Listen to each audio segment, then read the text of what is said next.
Hi, and welcome to the FXTrade.com Beginner's Corner. Now, I would like to talk a bit about what weighs on the currency movements, okay? The Forex market is not a standalone market that can be understood just by reading charts and catching the fundamental reports and numbers that are published during the trading day. There is much more relevant information that affects currencies, and as traders, we need to access and be able to filter and translate that information in order to make more confident and profitable trading decisions. We need to understand that in the globalized world where we live, each act in one extreme has its consequence on the other extreme, and moreover, those consequences evolve and change with time. What 10 years ago was positive for a certain currency could today be considered negative. How's that? Well, let's go for an example to see it more clearly, okay? One of the higher impacts the Forex market receives come from stocks markets. Stocks movements represent the mood of investors these days, right? If an economy is healthy, there is confidence and the public will tend to consume, while both individuals and companies will rather invest than save. The economy is okay, we are comfortable, we don't need to keep our money under the mattress for rainy days. Before the 2007 American crisis, Wall Street impact on the American dollar was what we call a positive correlation. When stocks were running higher and American indexes were posting impressive gains, we would see large influx of Forex money into the United States as international investors also wanted to profit from those stocks. In order to do that, those foreign investors had to sell their own domestic currency and buy American dollars, generating demand. Strong demand of any asset, including a currency, tends to lift the price of such assets, right? So when stocks were running higher, American dollar price also rose. However, things have changed since the 2007 crisis. Investors start to focus on risk.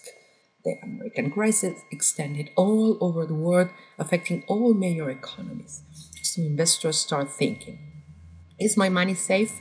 Which are the most secure investments for my capital? Well, I would like to introduce a couple of new concepts that describe investors' mood. On one hand, we have risk aversion, that describes the situation of investors feeling uncomfortable with the market or the economic conditions.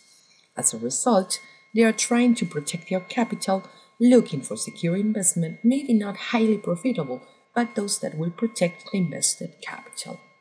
On the other hand, we have risk appetite, that describes the situation where investors are comfortable and trustful of the market or economic conditions, and they are to risk their capitals in not so secure investment that tend to be much more profitable. How to determine if a currency is a risky asset, usually known as high yield, or a safe asset, usually known as safe haven? Well, historically, gold, American dollar, Japanese yen, and Swiss franc had always been considered safe havens. Why? Well, in regards of the American dollar, government bonds, called treasuries, are considered one of the safest investments around the world. So when the market investors enter in risk aversion mood, they tend to buy American dollars to be able to buy those treasuries, right? Something similar happens with Japanese yen and Swiss franc. On the contrary, stocks, euro, pound, Australian dollar are usually considered riskier assets and will probably rise only if the market is on the risk appetite mode. Okay? After the 2007 crisis that affected all economies around the world, what used to be a positive correlation between the American dollar and stocks turned into what we now know as the negative correlation. Uncertainty about the developments of economies around the world forced investors to choose safe havens and discard risky assets. And as we said before, stocks are risky assets, while the American dollar is a safe haven, right? So in this case, stocks fall while dollar rises. Will the situation hold the same or change along the years? Well, the fact is that correlation will always be present. The market evolves and turns complex year after year, and it will always be weighed by this market sentiment in one way or the other. The trader's job is to be able to understand and try to forecast this. Another external factor that may weigh on currencies are commodities. Commodities design the financial instrument that trade different types of products that include agricultural products such as meats and grains, but mostly fuels and metals are the ones that weigh on forex market. Metals and minerals prices affect the value of the currency of the country that produces such assets, right? Among the currencies that are most affected by commodities, we have the Australian dollar and the Canadian dollar.